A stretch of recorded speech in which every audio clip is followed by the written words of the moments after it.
नमो वरहंतारं नमो सिद्धारं नमो वार्यारं नमो वज्रायारं नमो लोये सवसाहुरं शुद्धात्मान्मनेकान्तं साधुमुत्तं मंगलम वंदे संदृष्टिसिद्ध्यर्थं संदृष्ट्यर्थप्रकाशकम् मंगलम भगवान् वीरो मंगलम गौतम गणी मंगलम कुंदकुंदाज्यो जैन धर्मोस्तु मंगलम सर्वमंगलमांगल्यं सर्वकल्याणकारकं प्रधानं सर्वधर्माणां जैनं जयतु शासनम्। जे झाया जाने गहे कम कलंक ढहे नित्य निरंजन नाणमैत्यो परम परमेव नमः समय साराय स्वानुभूत्या चकास्ते चित्स्वभावाय भावाय सर्वभावांतरच्छिदे।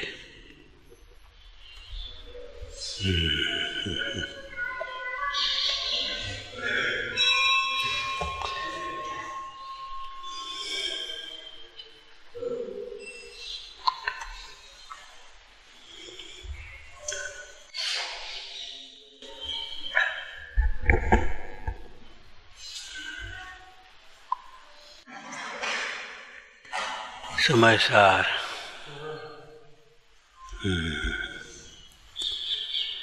अर्थात शुद्ध आत्मा। कल की बात फिर दोहराएं। समय सार अर्थात ध्येय, कारण समय सार ध्येय, श्रद्धेय, जानने योग्य ज्ञेय। समय सार जिसके जाने बिना, समझे बिना, श्रद्धा बिना, ध्यान बिना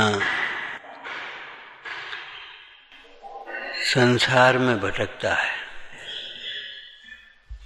जिसका आश्रय करने पर जीव सुखी होता है, मुक्त होता है।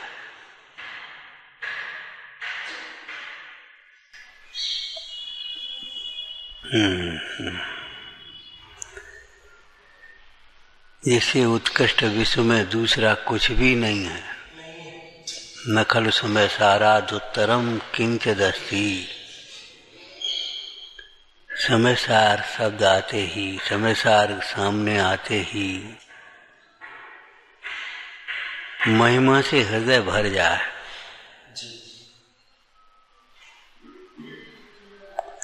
अहो, इसमें तो मेरा ही प्रयोजन भाषित होता है। ऐसा महिमा से भरा हुआ हृदय जब समय सार जी का उपदेश सुनता है, तब अंतरंग में ग्रहण करने की विधि बनती है।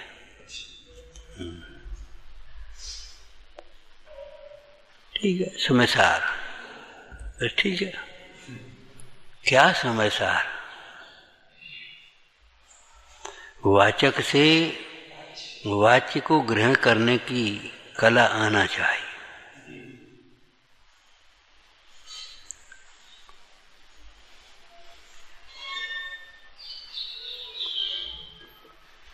लौकिक में तो ऐसा ही होता है। जिनका परिचय है, रुचि है, उन पदार्थों का नाम आते ही उनका स्वरूप, उनकी उपयोगिता, उनका नफा नुकसान हिल जाता है।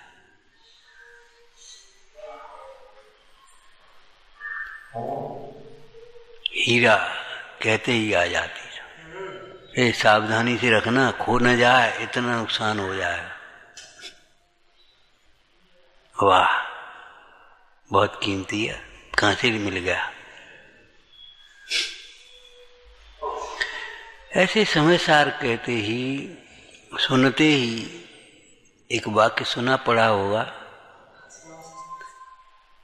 चीरता हुआ भीतर निकल जा। जैसे एक्सरे किरण सीधी चीरती हुई भीतर उसको विषय कर लेती है। समय सार कहते उपयोग अंतर्मुख हो जाए।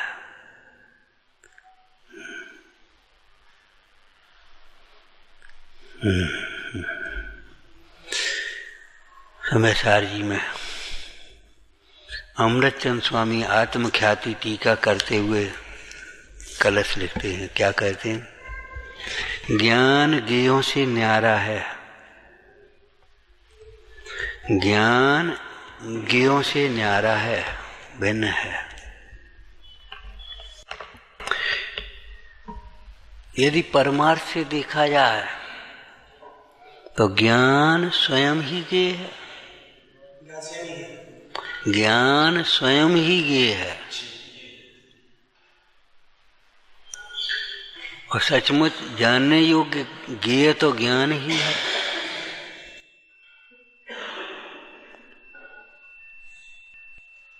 वह ज्ञान गेयों से न्यारा होते हुए भी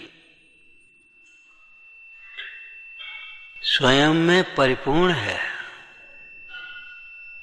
वह ज्ञान गेयों से न्यारा होते हुए भी स्वयं आनंदमय है। अविनाभावी ज्ञान मात्र भाव में सुख शक्ति भी उछलती है। प्रभु है, न्यारा है, लेकिन न्यारा होते हुए भी कोई असमर्थ है ऐसा नहीं है।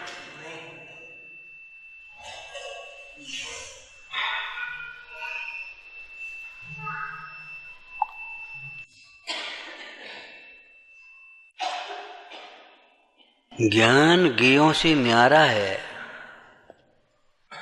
ये आगे की गाथाओं का सूचक काव्य है। इसकी व्याख्या करेंगे। शास्त्र ज्ञान नहीं है, शब्द ज्ञान नहीं है, रूप ज्ञान नहीं है, गंध ज्ञान नहीं है, रस ज्ञान नहीं है, स्पर्श ज्ञान नहीं है, अन्य कर्म ज्ञान नहीं है, द्रव्य गुण पर्याय जो अन्य हैं वे ज्ञान नहीं है। ज्ञों कि ज्ञान उनसे व्यतिरिक्त न्यारा है। ज्ञान गेयों से न्यारा का मतलब विश्व से न्यारा है। फिर भी ज्ञान अपने में परिपूर्ण है। परभाव से भिन्न होते हुए भी आत्मा आपूर्णम अपने गुण पर्यायों से परिपूर्ण है। जैसे एक धनी कर्जा बिल्कुल नहीं है, फिर भी अपने धन से धनवान है, कोई दरिद्र नहीं है।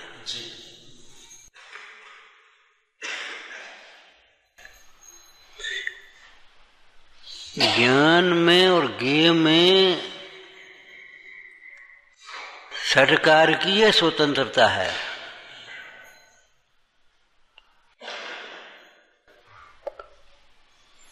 ज्ञान ज्ञेय से न्यारा, ठीक है, ये साधारण बात नहीं है। न्यारा है, और जो न्यारे होते हैं उनमें व्यापक संबंध नहीं होता, तो कर्ता कर्म संबंध भी नहीं होता।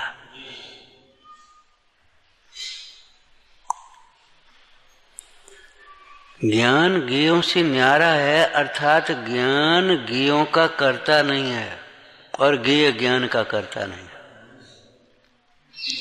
ज्ञान में जो गेयों का प्रतिभास होता है वह ज्ञान का ही परिणमन है। ज्ञान की सामर्थ्य से गेयों से निरपेक्ष रहते हुए ज्ञान गेयों को जानता है। गेयों को जानता है, यह व्यवहार है। क्यों? ज्ञान गेयों को जानते समय भी गेयों से तादात्म्य नहीं होता, गेयों का कोई अवलंबन नहीं है, गेयों से प्रभावित नहीं होता। ज्ञान गेय रूप होकर गेयों को जानता नहीं, ज्ञान ज्ञान रूप रहते हुए गेयों को जानता है। ये दिव्यता है ज्ञान की, सामर्थ्य है।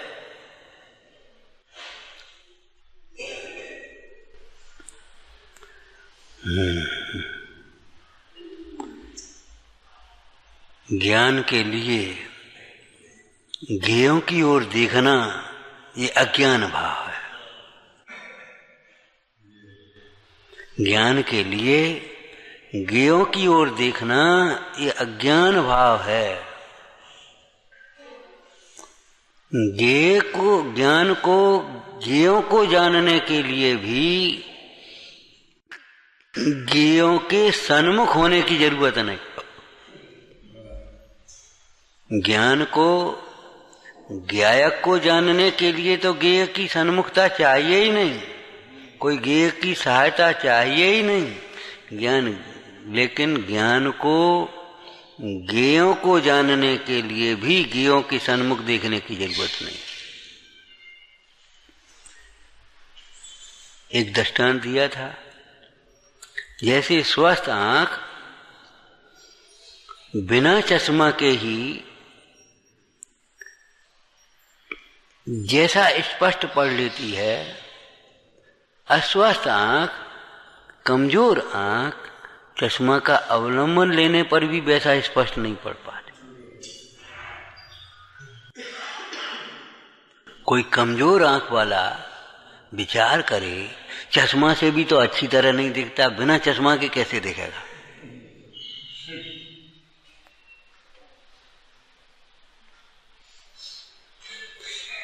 उसने आंख का स्वरूप समझा नहीं है अभी। ये तेरी आंख की कमजोरी है जो चश्मा का अवलंबन होने पर भी स्पष्ट नहीं दिखता। ऐसे ज्ञान जो स्वस्थ ज्ञान है, स्वस्थ ज्ञान का अर्थ स्व में स्थित ज्ञान है, लीन ज्ञान है, केवल ज्ञान जिसको कहते हैं। इंद्रिय ज्ञान वाला इंद्रियों के द्वारा भी जितना स्पष्ट विषयों को नहीं जानता, उससे अनंत गुना स्पष्ट युगपथ प्रत्यक्ष केवल ज्ञान उन ज्ञेयों को जानता है।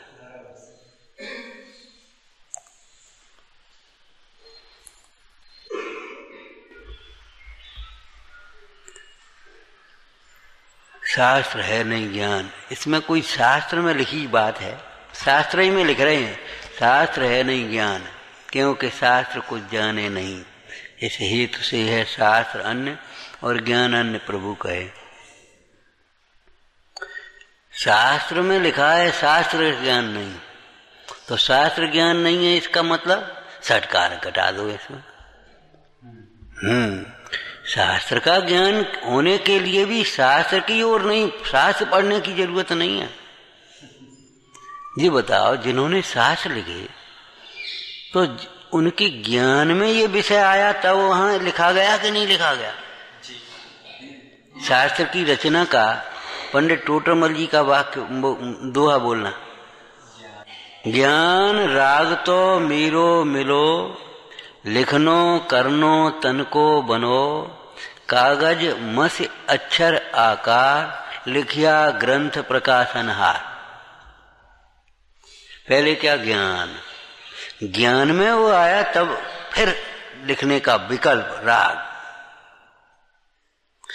ज्ञान राग तो मेरो मिलो, लिखनो करनो तनको बनो, कागज मसी अक्षर आकार, लिखिया ग्रंथ प्रकाशनहार। ज्ञान से शास्त्र लिखे गए कि शास्त्र से ज्ञान लिखा? दोनों कथन अपनी अपेक्षा से हैं। स्वानुभव से ज्ञान हुआ, उस ज्ञान के साथ आनंद हुआ। उन ज्ञानियों को ये समझ में आ गया कि अतीन्द्रिय ज्ञान ही ज्ञान है, अतीन्द्रिय सुख ही सुख है। जगत के जीव जिसे सुख मानते हैं वह सुख नहीं, जिसे ज्ञान मानते हैं वह ज्ञान नहीं, व्यर्थ हैरान होकर भटकते हैं।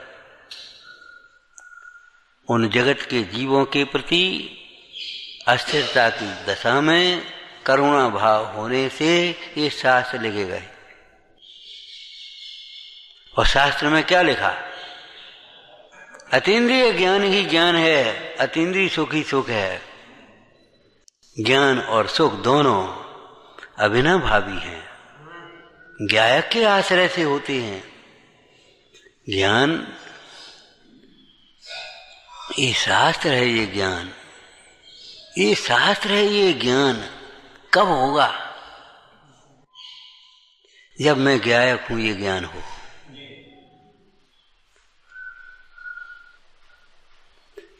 जिन्हें आत्मज्ञान नहीं है, ऐसे जगत के मोही प्राणी शास्त्रों को भी अब क्या कहें, ऐसे पढ़ते हैं, ऐसे सुनते हैं जैसे कोई अखबार पढ़ता हो, स्कूल की किताबें पढ़ता हो।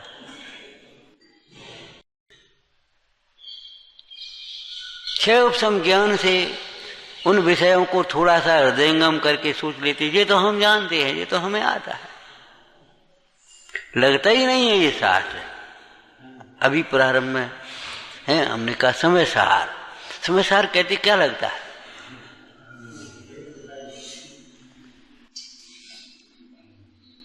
ठीक है, एक ग्रंथ है, कुंद कुंद स्वामी ने लिखा है, आज से 2000 वर्ष पूर्व लिखा गया।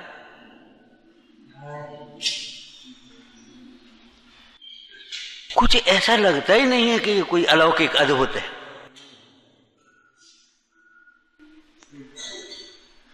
एक घटना पड़ी होगी, रायचंद जी के पास जब समय सार जी लेकर के पहुंचा, डूब गए।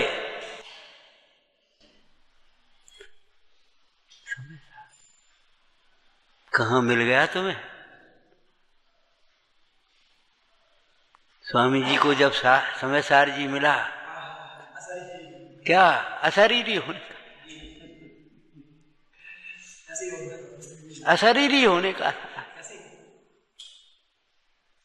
रायचंद जी व्यापारी अवस्था में बैठे थे, खोआ भर भर के देने लगे, भैया इसकी कीमत हम नहीं दे पाएंगे। वो तो बेचारा ऐसे ही आया था कि कछु मिल जाएगा, गुजर होगी, पैसा उनके पास ले चलो, और वे खोआ भर। इसका मूल्यांकन हम पैसों से क्या करें?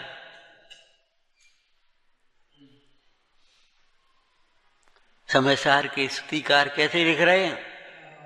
बनावो पत्र कुंदनना, सोने के तो पत्र बना दें और रत्नों के अक्षर लिख दें, तो भी मूल्यांकन नहीं होता। मूल्यांकन नहीं होता, इसका मतलब क्या हुआ? तब फिर मूल्यांकन कैसे होता है ये बता, ये प्रश्न उठना चाहिए। कुशास्त्र तो ज्ञान में निमित्त भी नहीं होता, कुशास्त्र ज्ञान में निमित्त भी नहीं होता, लेकिन सच्चा शास्त्र ज्ञान का निमित्त है। परंतु किसके लिए ज्ञान का निमित्त है?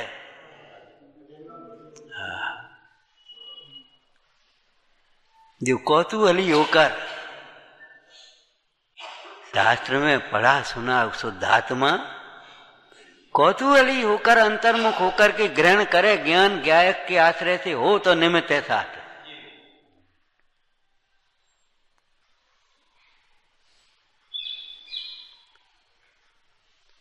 शास्त्र है नहीं ज्ञान, इसका मतलब ये नहीं कह रहे हैं कि शास्त्र पढ़ना बेकार है, शास्त्र पढ़ना बंद कर दो और अपने प्रमादी हो जा, स्वच्छंद हो जा, निश्चयवासी की तरह शास्त्राभ्यास को निरर्थक बताने लगो। ये कहने का अभिप्राय नहीं है।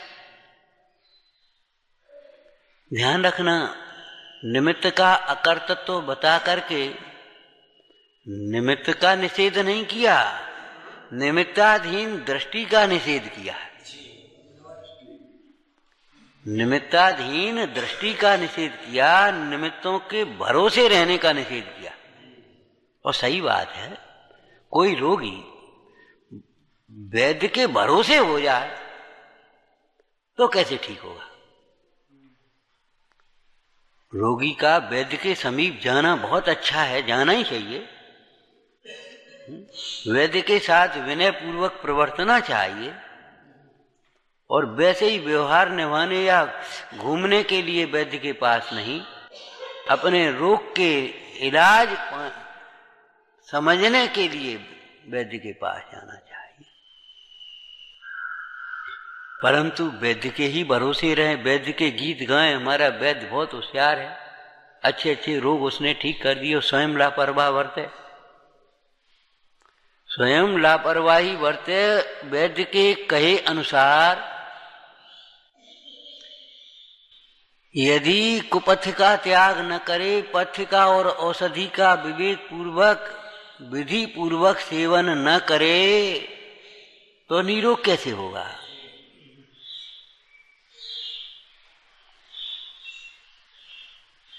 चाहे कहीं भटकता था, वीतरागी देवसास गुरु की शरण में आया, ये तो बहुत अच्छा हुआ, घाट पर आ गया। परंतु इन्हीं के भरोसे हो जाए, इनसे ही ज्ञान हो जाएगा, ऐसा सोच करके विचार कर यही सोचता रहे। अब क्या करें? लौकिक क्षेत्र में भी कहीं भरोसा की बात नहीं है।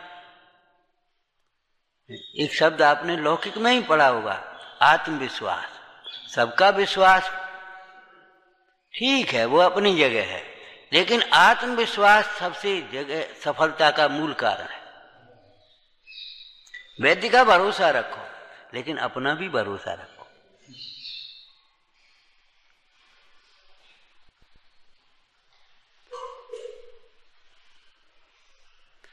कहीं भी पराये भरोसे काम नहीं होता। विद्यार्थी अच्छे अध्यापक की तलाश करके अध्यापक के ही भरोसे हो जाए, नहीं बने। व्यापारी नौकरों को मजबूरी है कर्मचारी रखने हैं, लेकिन कर्मचारियों के भरोसे आप व्यापार करना चाहो, कर्मचारियों के भरोसे ही सारा व्यापार छोड़ दो, तो क्या होगा?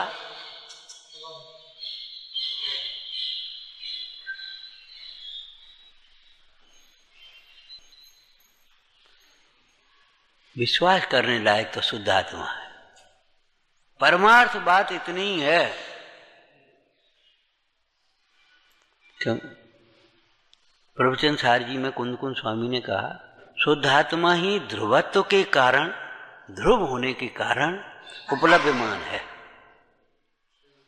अन्य पदार्थ पुण्य के उदय से आज मिल गए, ठीक है, अनुकूल हैं, सब बढ़िया बात है, कोई दिक्कत नहीं है, उनका कोई दोष नहीं है, लेकिन वे अध्रुव हैं। इसलिए विश्वास करने लायक नहीं। सहज प्राप्त भोग भी कोई भोगने लायक नहीं है, भरोसा करने लायक नहीं है। ठीक, हमारे पास तो इतनी संपदा है, हमारा शरीर तो अच्छा है, हमारे पास तो सारी व्यवस्था है, वो अध्रुव है, अध्रुव विनाशी है। शुद्ध आत्मा ही ध्रुवत्व के कारण उपलब्धमान है। एक शुद्धोपयोग ही मेरे लिए शरणभूत है। क्यों? जो परम आनंदमय, अक्षय आनंदमय मुक्त दशा है, सिद्धत्व है, वह शुद्धोपयोग के द्वारा ही प्राप्त होता है और शुद्धोपयोगमय है। एक देश शुद्धोपयोग को साधन कहेंगे और पूर्ण शुद्धोपयोग को साध्य कहेंगे। सिद्ध दशा शुद्धोपयोगमय है, उसका साधन भी शुद्धोपयोगी।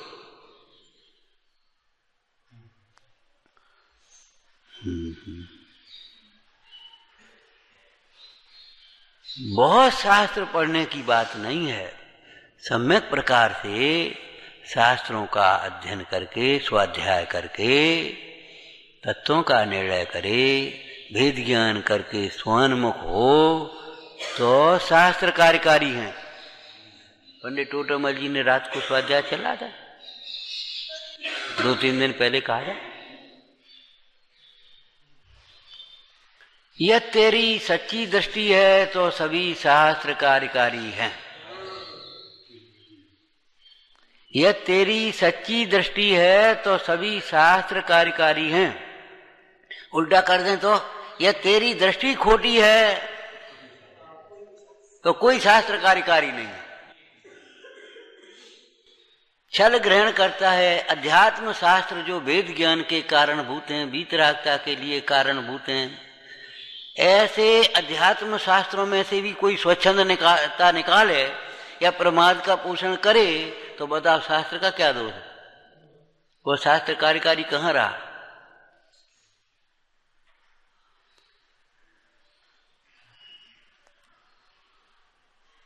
अध्यात्म शास्त्र वेद ज्ञान के लिए साक्षात कारणभूत उत्कृष्ट साधन।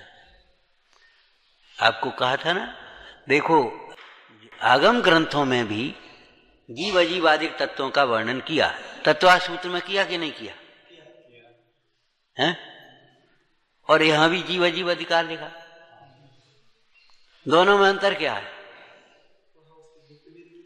वहां जीव का ज्ञान कराया, अजीब का ज्ञान कराया, जीव का लक्षण बताया, अजीब का लक्षण बताया, जीव के भेद प्रभेद बताए, अजीब के भेद प्रभेद बताए, जीव की दशा संसार दशा में कहां कहां रहता है, कैसी स्वर्ग मुख, 4 अधिकार जीव में लिखे, 4 अध्याय जीव और 5वां अधिकार अध्याय अजीब। और यहां जीव अजीव अध्याय 1 अधिकार। क्या अंतर है बोलो? वहां तो 14 गुणस्थान बताए, यहां 14 गुणस्थान से भिन्न बताया। वहां अजीब का ज्ञान कराया और यहां अजीब से भिन्न जीव का ज्ञान। जीव अजीब अधिकार में क्या लिखा है बोलो? आत्मा अजीब से न्यारा है।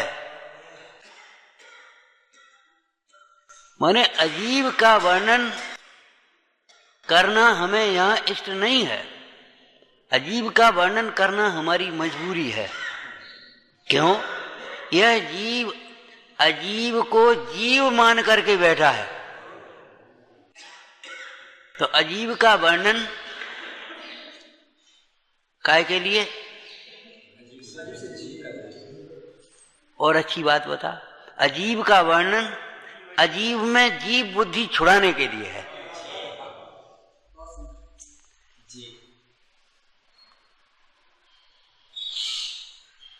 अजीब का वर्णन करना हमारी मजबूरी है। मुनिराज पद्म परम मलधारी देव ने तो एक बढ़िया लाइनें लिख दी, लोक विभाग से जानना, यहां अंतराय होगा हमारा। हम इसका विस्तार करने के लिए नहीं बैठे।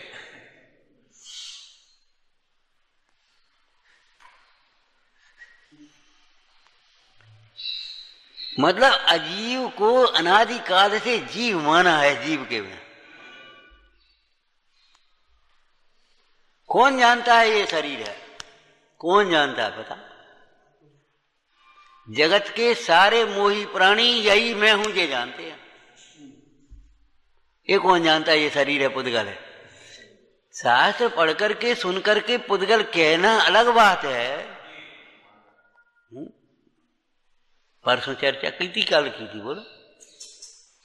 आत्मा से अभिन्न हुए बिना ये परद्रव्य भिन्न भाषित नहीं होते। क्यों भाषित होंगे? ज्ञान में। और ज्ञान यथा सम्यक ज्ञान कब होता है? जब ज्ञान ज्ञायक से अभिन्न होता है। जब तक ज्ञान ज्ञायक से अभिन्न नहीं होता तब तक सारी बातें कहने की हैं।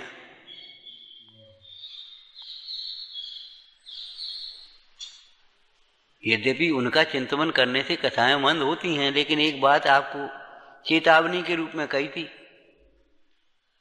देखो भाई, कसायों की मंदता होना अलग बात है और मोह का भाव होना अलग बात है।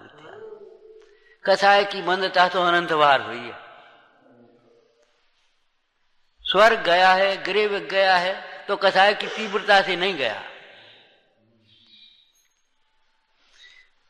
इतनी कसाय की मंदता के साथ छोड़ छाड़ करके दिगंबर वेश अंगीकार कर दिया। पंच महाव्रतों की माने हिंसा, झूठ, चोरी, खुशी, परिग्रह की 9 कोटि से त्याग की प्रतिज्ञा करी महाव्रतों की। खूब उपसर्ग परिचय अधिक सहन करे। ठीक है भाई, अपना ही उदय है, तुम्हारा क्या दोष है? ये तो सोचा, लेकिन ये मेरे में नहीं है, ये नहीं जाना। ठीक है भाई, अब कह ले तुम, आप हमारे सुनबे के दिन हमारा उदय है, कह ले भैया जो कुछ कहने बोल।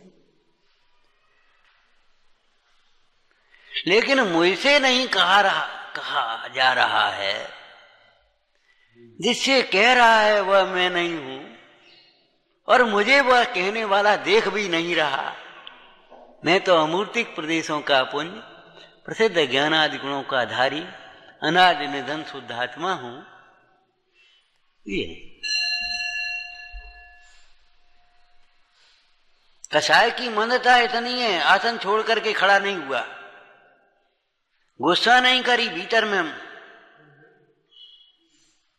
स्थूल रूप से गुस्सा नहीं आई, शुक्र ले से आकर पढ़ना, लेकिन मोह झांका था। अनादि काल से अजीव को ही जीव माना, जीव को जाने बिना। कौन जानता है ये शरीर है पुद्गल है? बोलो, कौन जानता है और कौन नहीं जानता है? क्या एक छोटे से पाठशाला के बच्चे से भी पूछ लो, बोलो बेटा देखो, शरीर अजीब है, मैं जीव हूं। बाल पोथी के बच्चे को बता देगा शरीर अजीब है, मैं जीव हूं।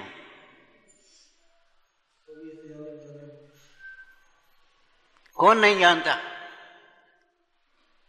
अभी ऐसी सभा में कहने बैठ जाए, सुनो हम तुम्हें समझाएं, मैं जीव हूं, समझो मैं जीव हूं, शरीर अजीब हूं।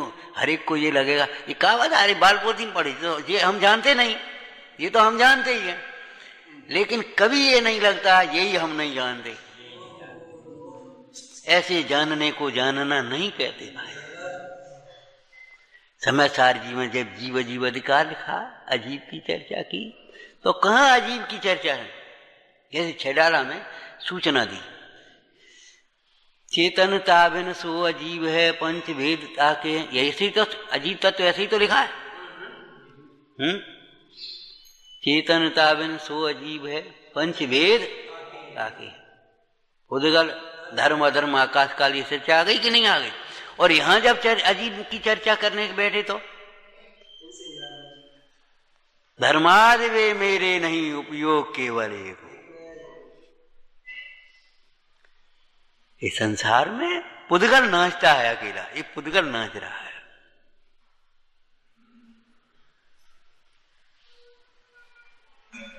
पुद्गल जन्मता है, पुद्गल मरता है। ये क्या कह रहे महाराज कि हाँ, पुद्गल को मैं जानने वाला जीव जन्मता है, पुद्गल को मैं जानने वाला जीव ही मरता है। अपने को आत्मा समझने वाला जीव कहाँ मरता है? वो तो कुतक्का दिखा रहा है मौत को, ज्ञान कुतक्का हाथ मारे। अरे मोह ना, मैंने मोह रूपी दुश्मन शत्रु को मार दिया, मौत मेरा क्या करेगी? कैसे मारा? कि प्रगटो रूप स्वरूप अनंत जो सोहना, ऐसे मोह मारा जाता है। प्रगटो रूप स्वरूप अनंत जो सोहना। अब हमारा अंत नहीं, जा पर्याय को अंत, सत्य कर जानना, और चले बनारसी दास फिर नहीं आवना। किसके बल से ये बातें लिखी गई होंगी, कहां से निकली होंगी? उतार करके नहीं लिख दी है। ग्रस्त अवस्था के ज्ञानियों की दशा है, मुनराजों की बात तो अलौकिक है। क्यों? ज्ञानी दो प्रकार के थोड़े हैं। ज्ञानियों की जो रागात्मक दशा है वो अलग प्रकार की है, ग्रस्त और मुनि, लेकिन ज्ञानी तो ज्ञानी है। अब हम अमर भये न मरेंगे, कैसे मरे? मरे अनंत बार बिन समझे, अब सब दुख बिसरेंगे, अब हम अमर भये न मरेंगे।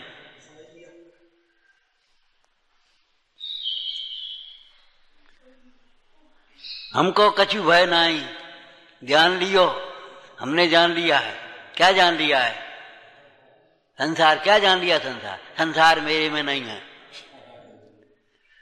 मैं संसार में नहीं हूं, मैं तो इस समस्त संसार से न्यारा सारभूत शुद्धात्मा हूं, समय सार हूं। समय सार में संसार नहीं है,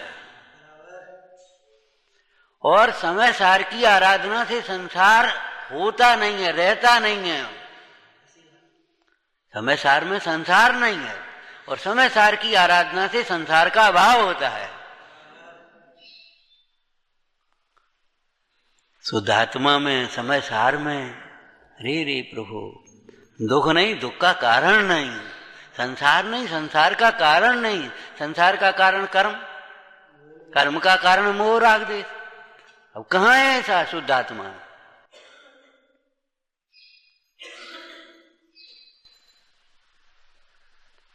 तो जो अध्यात्म शास्त्र भेद विज्ञान के कारणभूत हैं, वीतरागता के कारणभूत हैं, ऐसे अध्यात्म शास्त्रों को भी पढ़ करके सुन करके यदि कोई स्वच्छंद या प्रमादी होता है तो उसकी दृष्टि का ही तो दोष है। यह तेरी सच्ची दृष्टि है तो सभी ग्रंथ कार्यकारी हैं, और अगर तेरी दृष्टि खोटी है तो अध्यात्म भी क्या करेगा? बोलो, करेगा क्या? निमित्त तो निमित्त है।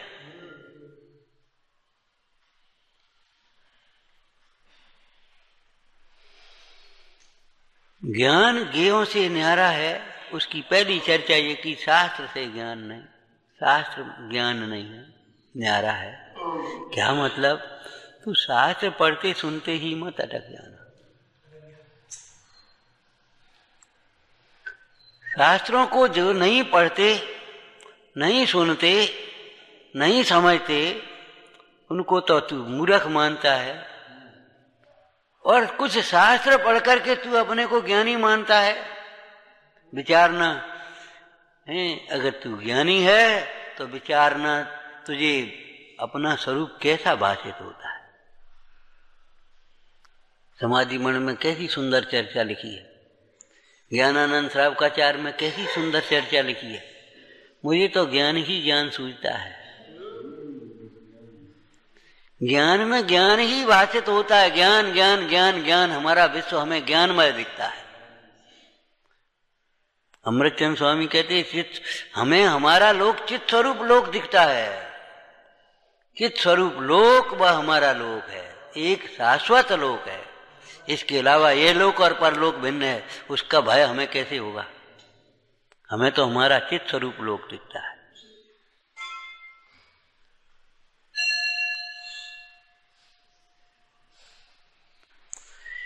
ज्ञान और ज्ञेय भिन्न है, एक साधारण बात नहीं है। इसमें सारा मोक्ष मार्ग अंतर्गर्भित हो गया। जिस ज्ञान से मोक्ष मार्ग होता है, जो ज्ञान मोक्ष स्वरूप है, आया चल, ज्ञान मुक्त स्वरूप है, इसलिए ज्ञान मुक्ति का कारण है, मुक्ति का मार्ग है। ज्ञान में वेतम शिव हेतु, वह ज्ञान ज्ञायक के आश्रय से होता है, वह ज्ञान परलक्षी ज्ञान नहीं।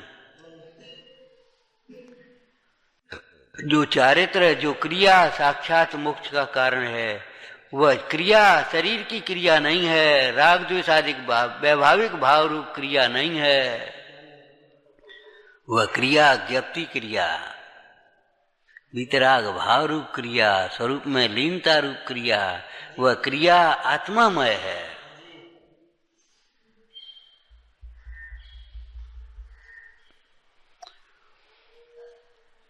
जीव अजीव भिन्न हैं। इनमें जीव और अजीव में मैं जीव हूं और ये शरीर अभिन्न है, वो भिन्न है। शरीर में नहीं हूं, ये बात समझ में नहीं आई तो अजीब समझ में नहीं आया।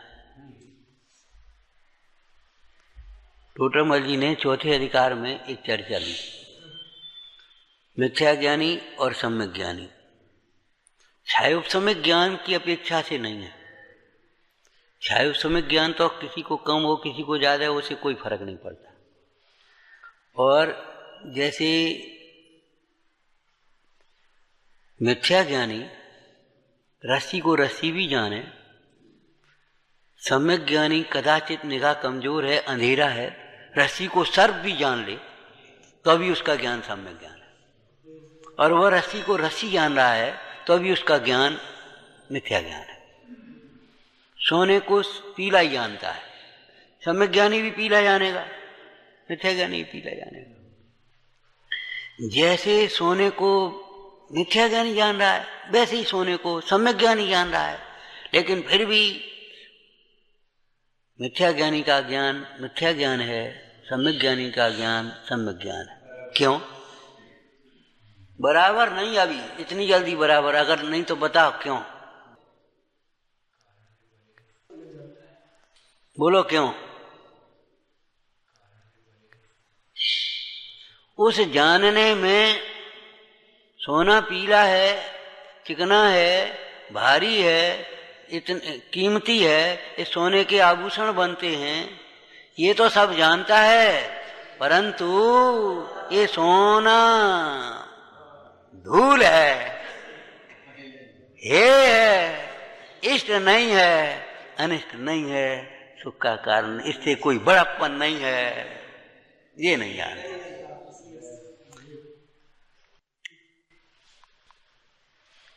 सोने के आभूषण बहुत अच्छे लगते, ये जानता मिथ्या दृष्टि, सोने को पीला चिकना तो जानता है, लेकिन ये सोना, सोने से मेरी शोभा है, सोने से मेरी बड़प्पन है।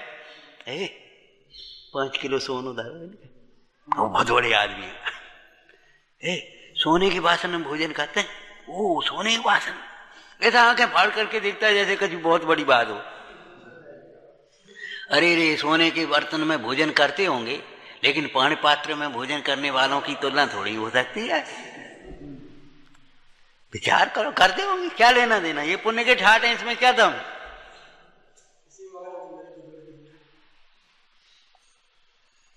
ये बताओ, वे सोने से लाभ मानते कि नहीं?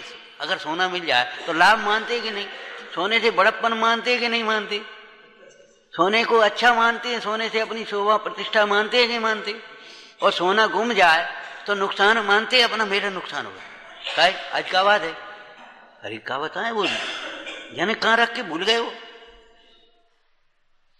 1 किलो सोने का वो ठहरा उधर, जाने कहाँ रख के भूल गए, समझ। अब न रोटी सवारी, न पानी सवारना, न कुछ, दिमाग न पूजा में अच्छो लग रहा, स्वाध्याय में अच्छो लग रहा, कहाँ डालो, कहाँ रखा, कहाँ गया, कहाँ गया। अब बताओ, ऐसे सोना क्या है? सोने को यथार्थ जानने का मतलब है सोना अजीब है, माने जीव नहीं है, जीव का नहीं है, जीव के लिए नहीं है, जीव के सुख का आधार नहीं, बड़प्पन का आधार नहीं, प्रभुता का आधार नहीं। बनाबू पत्र कुंदन ना, सोने के पत्र बनाए, रत्नों के अच्छा लिखें तो भी मूल्यांकन नहीं है, तो प्रश्न आना चाहिए, प्रभु तो मूल्यांकन कैसे होता है? फिर इस ग्रंथ का मूल्यांकन कैसे? इस ग्रंथ में जो शुद्धात्म तत्व दर्शाया, उसका स्वानुभव पूर्वक अनुभवन करके, स्वानुभव पूर्वक प्रमाण करके सुखी हो जाए, यही मूल्यांकन है।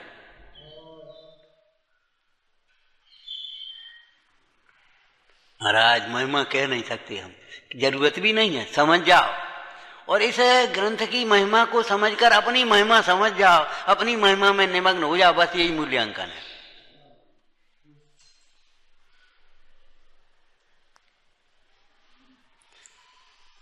जिसे हम ये मानते रहे यही मैं हूं, है, जब ये कहा जाए ये मैं नहीं हूं तो मैं कौन हूं, ये प्रश्न आना चाहिए। और मैं नहीं हूं जब ये आया तो नास्ति सर्वोपि संबंध है।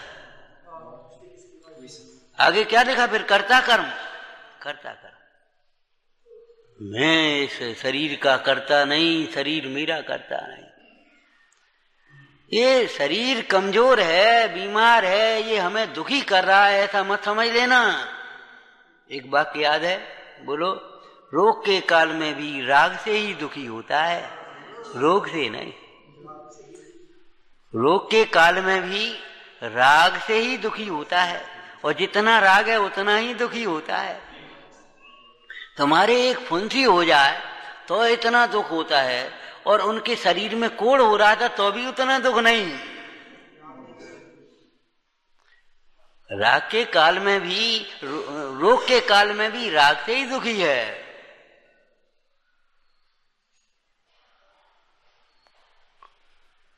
ये दुख का कारण नहीं, सुख का कारण नहीं, ये हमें हैरान करता है। क्या करें, अपना शरीर ही अपने नहीं चल रहा, अपना शरीर ही अपने हैरान कर रहा है।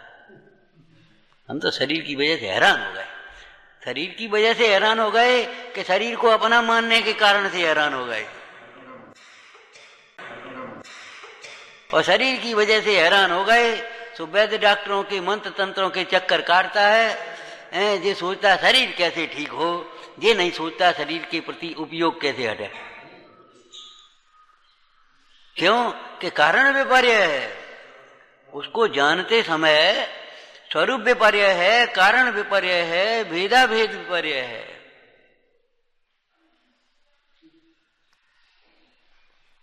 विपरीतता है। इसलिए सोने का सोना रूप जानना भी विपरीत है, रस्सी को रस्सी जानना भी विपरीत है। और वह क्षयोपशम ज्ञान की कमजोरी से अंधेरे में रस्सी को सर्प भी जान गया। ये देखो तो काट दो, तो भी और कदाचित डर भी गया, डर करके पीछे भी भगा, ए सांप। तो अभी ये चारित्र का दोष है अभी, और ज्ञान में विपरीतता नहीं अभी। क्यों कि रस्सी हो चाहे सर्प हो, दोनों न्यारे हैं। रस्सी हो चाहे सर्प हो, न्यारे हैं। न्यारा जानना ये है ज्ञान। आपको पहले भी कहा था, किसी भी पदार्थ का ज्ञान, ये सच्चा ज्ञान क्या है, ये मैं नहीं हूं, ये मेरा नहीं है, मेरे लिए नहीं है, ये इष्ट अनिष्ट नहीं है। जहां मैं की कल्पना आई ये मैं हूं, या ये मेरे की कल्पना आई, इष्ट अनिष्ट की कल्पना आई, समझ लेना ये अज्ञान भाव हुआ।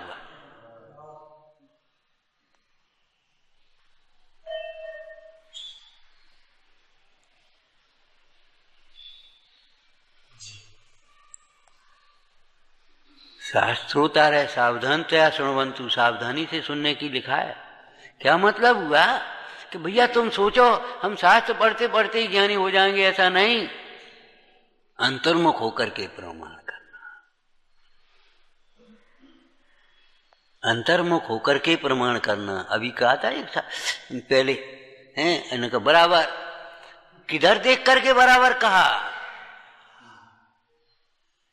एक साधारण आदमी भी देखो कितने हैं, 15,000 बराबर, ठीक है। किधर देख करके बराबर कह रहा वो शकल देख करके बराबर कह रहा है। उसने कहा 15,000 है, बराबर, ठीक है। 15,000, एक नोट कम है जाओ, एक नोट ज्यादा है। माने किधर देख करके वो बराबर कर रहा है, ये तो बताओ।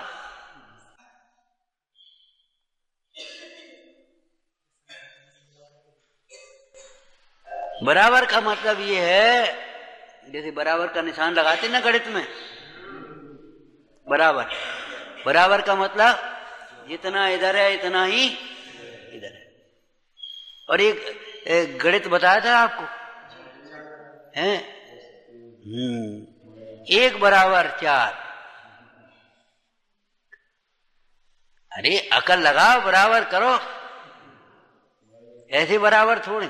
और 1 बराबर 4 -3 हो गया कि नहीं? 1 बराबर 4 -3 हो गया बराबर कि नहीं? बोलो सही है कि नहीं? गलत नहीं रहा ना? 1 बराबर 4 गलत, 1 बराबर 4 अधूरा सुना, रुक जाओगे। 4 -3, हाँ सही।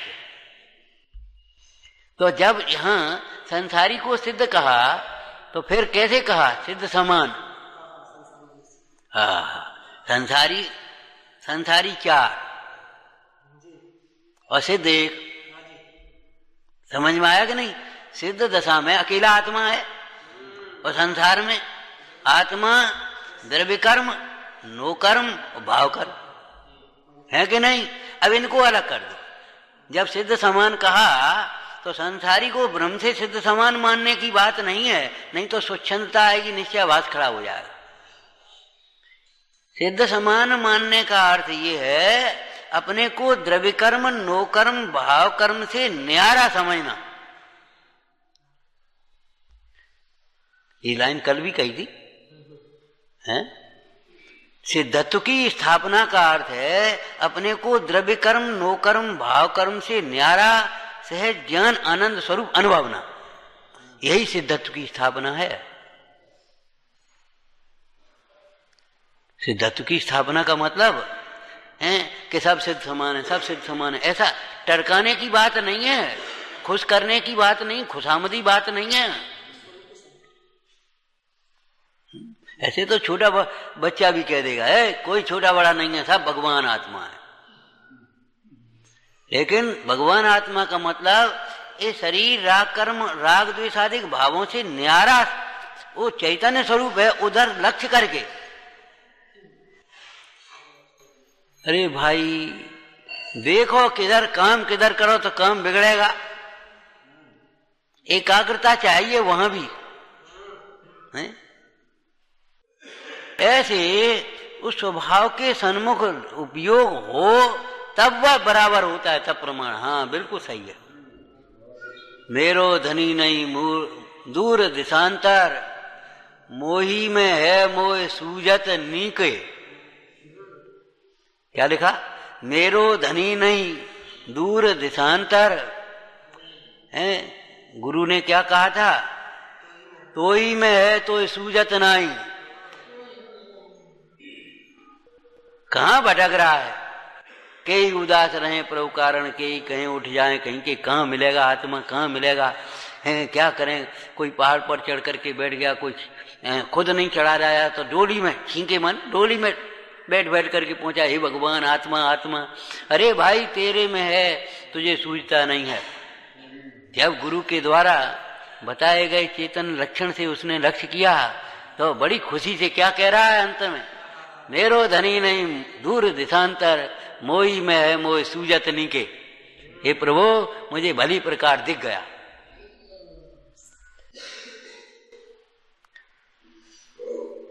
जब भिन्नता कही तो कर्ता कर्म बना भी नहीं घटित होना चाहिए, वहां भोक्ता भोग बना भी घटित नहीं आएगा।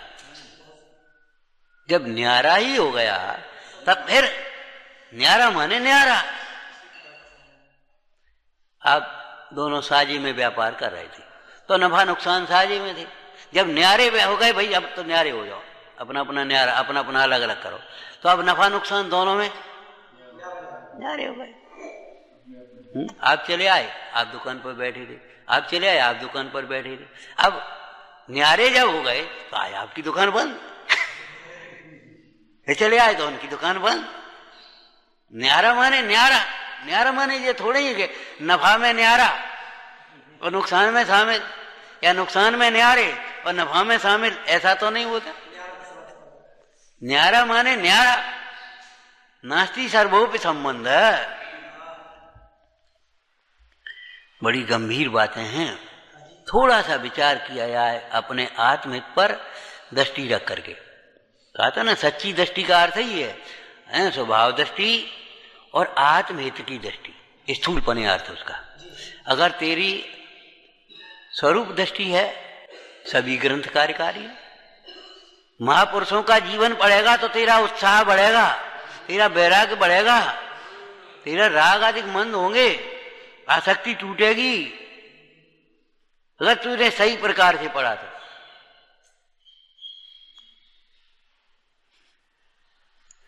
और अगर विपरीत दृष्टि से पढ़े तो उसमें से विपरीत विपरीत छांट छांट करके निकालेंगे।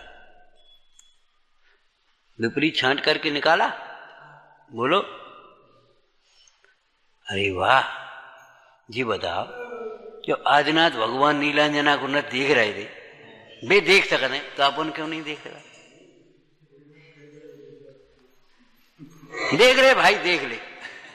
वे विरक्त हो सकते तो तू विरक्त क्यों नहीं होता? जी बता। देख चल भाई देख ले। लेकिन ये बता, वे नीलांजना का नृत्य देखते थे, क्या देखते थे? उन्होंने नीलांजना के नृत्य के माध्यम से संसार की क्षणभंगुरता देखी थी। और तू क्या देखता है? नीलांजना के नृत्य में आनंद देखता है। सच दृष्टि का दोष ही तो है। दोष काहेगा? दृष्टि का दोष है। नीलांजना का नृत्य देख करके विरक्त कैसे हो गए कि संसार की क्षणभंगुरता देखी, और संसार की क्षणभंगुरता देखी तो डर जाते। विरक्त कैसे हुए कि संसार की ही क्षणभंगुरता देखी, स्वभाव की नहीं। संसार का आचरणपना देखा, स्वभाव का नहीं। संसार में दुख देखा, स्वभाव में नहीं। तो स्वभाव साधने योग्य है। कहाँ संसार में उलझे हम।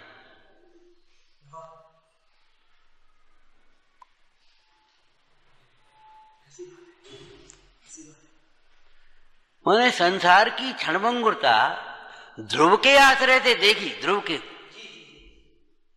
ध्रुव के लक्ष्य से संसार की क्षणभंगुरता देखी तो संसार से विरक्तता आई। और अगर संसार की क्षणभंगुरता संसार की ओर ही देखते हुए देखेंगे और ध्रुव की पता नहीं है तो भयभीत पना होगा। अब कहाँ जाए, अब क्या करें।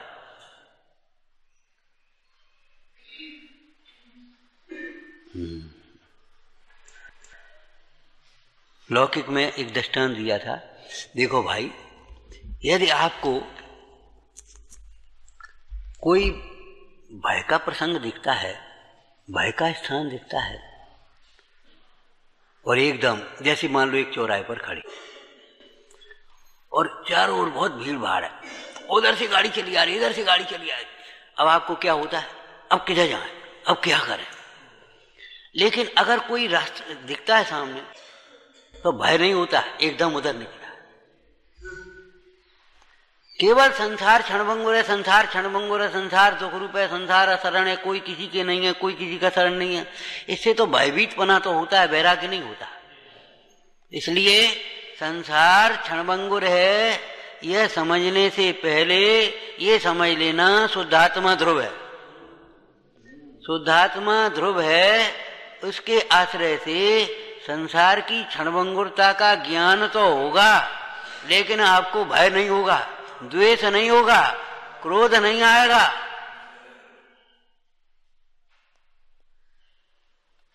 अभिमान नहीं आएगा, विकारी भाव उत्पन्न नहीं होंगे, ज्ञान तो होगा। स्वभाव के आश्रय से पर का ज्ञान होता है, लेकिन पर भाव उत्पन्न नहीं होते। और पर के आश्रय से पर का ज्ञान नहीं, पर भाव उत्पन्न हो जाते। मोह उत्पन्न होगा, राग उत्पन्न होगा, द्वेष उत्पन्न होगा। अपने को देखे बिना पर को देखो, यही लगता है यही मैं हूं, ये मेरा है, ये अच्छा है, ये बुरा है। बस यही कल्पनाएं खड़ी होती रहती हैं, और इन कल्पनाओं का फल ही मोह राग द्वेष है, इनका फल ही कर्मबंध है संसार। ज्ञान और ज्ञेय भिन्न है। मतलब हमारा ज्ञान ज्ञेयों के लिए नहीं है, हमारा समय विकथा में गंवाने के लिए नहीं है, हमारी शक्ति इन इच्छाओं की पूर्ति के लिए ज्ञेयों के लिए नहीं है। जा हटाओ जा मिला, जा हटाओ जा मिला, इसके लिए हमारी शक्ति नहीं है। इन्हीं को संभालते रहो, इसके लिए हमारा समय शक्ति बुद्धि। ये दुर्लभ अवसर महाभाग्य से जिन शासन मिला, एक बात लक्ष्य में आ जाए, बस केवल आराधना के लिए है, केवल आराधना के लिए है। हमारे ये युग महायोगीश्वर विचार करो, प्रभावना का भी लक्ष्य नहीं करते, आराधना करते करते प्रभावना हो जाए, बीच में भव्यों के भाग्य से जो उपदेश हो जाए, शास्त्र रचना हो जाए, संबोधन हो जाए, शिष्यों को दीक्षा हो जाए, प्रायश्चित हो जाए, जो हो जाए सहजपने, लेकिन मुख्य रूप से तो अपने स्वरूपाचरण में लीन रहते हैं। ये हमारा जीवन बस केवल आराधना के लिए है। क्यों बोलो? शुद्धात्मा की आराधना ही केवल आनंदमय है, और कोई विकल्प आनंदमय नहीं है, और कोई कार्य आनंदमय नहीं। आनंदमय केवल है, साक्षात आनंदमय या आनंद के वेदनमय, एक ही बात है, एक ही परिणाम है। शुद्ध आत्मा की आराधना ही आनंदमय है, परम आनंद का कारण है। इसके अतिरिक्त जितना भी बहिर्मुखी उपयोग है वह सब आनंद का घात करने वाला है। संसार स्वभाव से च्युत हुआ, संसार खड़ा हो गया, स्वभाव के सन्मुख हुआ, मोक्ष मार्ग आ गया। ज्ञान और ज्ञेय भिन्न हैं, ऐसा कहकर के ज्ञेय का अवलंबन छुड़ाया है, ज्ञेय का आश्रय छुड़ाया है, ज्ञेय में अटक छुड़ाई है, शास्त्र में अटक छुड़ाई है। शास्त्र पढ़ना छुड़ा करके कोई बाहर विकथा करना या प्रमाद करना नहीं बता रहे हैं। हे प्रभु, शास्त्र से भी ज्ञान नहीं है तो फिर कि ज्ञान क्या है? तो शास्त्र सुनते सुनते, पढ़ते पढ़ते, लिखते लिखते ये ज्ञानी, अब हम क्या कहें उनकी महिमा, जाने कितनी बार गायक के सन्मुख हो जाते। शास्त्र लिख रहे और बस कलम जहाँ की तहाँ, एक तरह की आज की भाषा में कलम कह देते हैं और वे तो भीतर उपदेश देते देते लोगों को पता नहीं और वे भीतर सुनते सुनते। गढ़धर आदि को भी श्रोता होते हैं, सम्यक ज्ञानी मुंडराज आदि भी श्रोता होते हैं। उपदेश सुनते सुनते वे भीतर चले गए। जैसे कोई व्यापार की रुचि वाला कोई विकल्प आ जाए, सुनते बैठा यहाँ है और सुनते सुनते कहाँ चला गया, बाहर की कुछ सुधा ही नहीं है।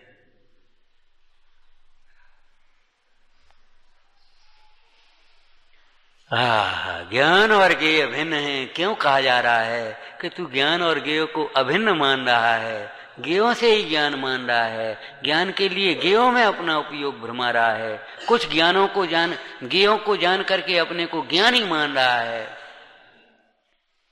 उस ज्ञान के बल पर तू सुखी होना चाहता है। भाई, इस परलक्षी ज्ञान के बल पर सुखी नहीं हुआ जाता। विचारना